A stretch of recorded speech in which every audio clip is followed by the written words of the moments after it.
Bonjour à tous, voici une nouvelle vidéo pour aider les quatrièmes à réviser leur leçon d'histoire sur la Révolution et l'Empire. Il s'agit ici d'un quiz sur ces leçons. Donc, comme pour tous les quiz, je vous conseille de mettre une pause après la question, de chercher votre réponse et quand vous l'avez, vous remettez en route pour vérifier votre réponse. Donc on commence avec une première question. Quelle est la situation religieuse de la France sous l'Ancien Régime? Alors je vous rappelle que l'Ancien Régime est le nom donné par les révolutionnaires à la période de monarchie absolue. C'était avant la Révolution, d'où cette notion d'Ancien Régime, celui dont on ne veut plus. La réponse est donc que le catholicisme était la religion d'État. Il était donc obligatoire d'être catholique dans cette monarchie absolue de droit divin. Question 2. Quelle femme révolutionnaire célèbre a écrit la Déclaration des droits de la femme et de la citoyenne? Il s'agit d'Olympe de Gouges. On continue. Pourquoi les députés du tiers-État sont-ils déçus de la réunion des États généraux? Alors cette réunion des États généraux, c'est de là que part la Révolution. Ils voulaient un vote par tête, c'est-à-dire une voix par personne, et non un vote par ordre. Je vous rappelle que sous l'Ancien Régime, la société était divisée en 3 ordres, la noblesse, le clergé et le tiers-État. La noblesse et le clergé étaient beaucoup moins nombreux que le tiers-État, mais ils étaient plus puissants.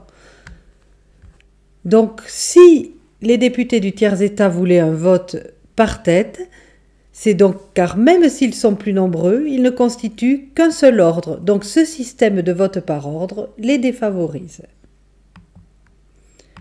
Question suivante. Que promettent les députés en juin 1789? Où font-ils ce serment et comment nomment-ils leur groupe? Les députés du tiers-État, en juin 1789, promettent de ne pas se séparer avant d'avoir donné une constitution au pays.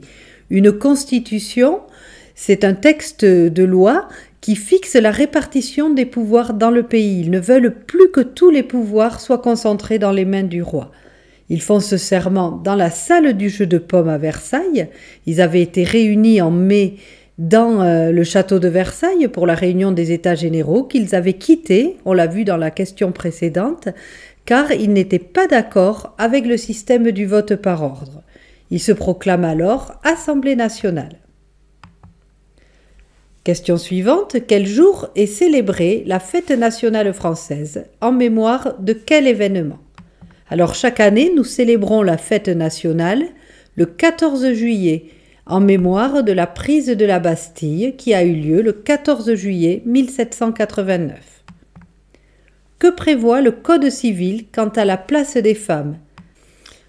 Si les femmes avaient eu de l'espoir pendant la Révolution de voir leurs conditions changer, puisqu'elles avaient joué un rôle important, notamment lors de la marche d'octobre 1789, où elles étaient allées réclamer du pain au roi à Versailles et avaient provoqué son retour à Paris, là, avec le Code civil en 1804, elles reviennent sous l'entière domination de leur père ou de leur mari.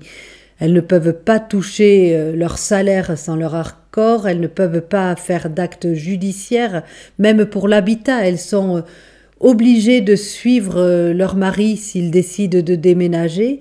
Elles n'ont vraiment aucun droit, elles reviennent mineures devant la loi, tout comme des enfants. Question suivante. Pourquoi Louis XVI convoque-t-il les États généraux en mai 1789? Il s'agit là d'un problème financier. Le pays est totalement endetté, il faut trouver une solution. Que prévoit le Concordat? En quelle année est-il adopté? Alors le Concordat est adopté en 1801, avec ce texte qui est un accord entre l'État français et le Saint-Siège, le pape. Les ecclésiastiques, c'est-à-dire les responsables religieux, deviennent des fonctionnaires. Ils sont payés par l'État et doivent jurer fidélité au gouvernement.